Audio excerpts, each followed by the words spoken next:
Certainly not one of the most glamorous dishes coming out of the Caribbean. However, let me show you a tasty dish using chicken livers and gizzards. Chris here, CaribbeanPot.com. Hope you guys are enjoying the tutorials I've been sharing with you guys as far as the culinary culture of the Caribbean. So here we go. We need about 1 pound of chicken livers as well as 1 pound of chicken gizzards. The package I had chicken gizzards and hearts in the same package, so that's what I'm using. We're going to go ahead and chop that up a bit. Since the gizzards take a while to cook, I usually cut them into small pieces, maybe about a ½ inch or so. And then we place that in a bowl. For the liver, I usually chop it up a bit bigger, certainly bigger pieces, and I'll tell you why in a short bit. Then I use the juice of half of a lime or a lemon. I squeeze it on in the bowl, and I rinse everything out with water, and I drain it very dry. To that, we're going to season this and allow it to marinate.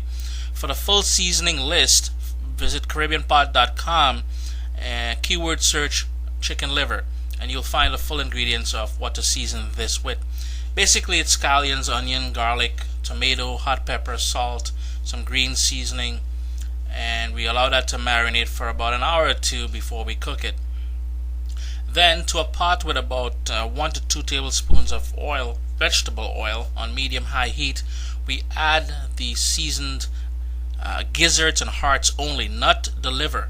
The liver cooks very fast, so we don't want to add it at this point. So what I've done here, I stirred everything. Remember, it's just the gizzards and hearts at this point. Bring it up to a boil, lower it down to a very gentle simmer, cover the pot, and allow that to cook for about ½ an hour. It will take a while to cook, so let it do its thing. Stir it every 4 or 5 minutes or so.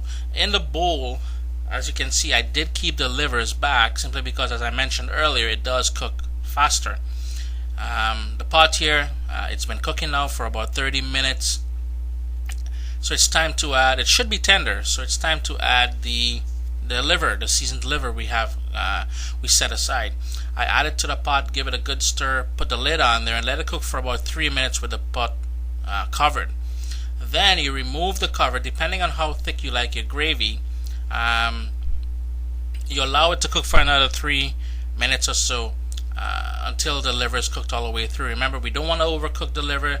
The texture, the taste, everything is going to totally go off if you allow it to cook for too long. And there it is, it's all done. Chicken liver, gizzards, hearts. Certainly not the most glamorous dish, as I explained, but you'll be blown away by the flavors out of this. Remember to check out CaribbeanPot.com for all the wonderful recipes.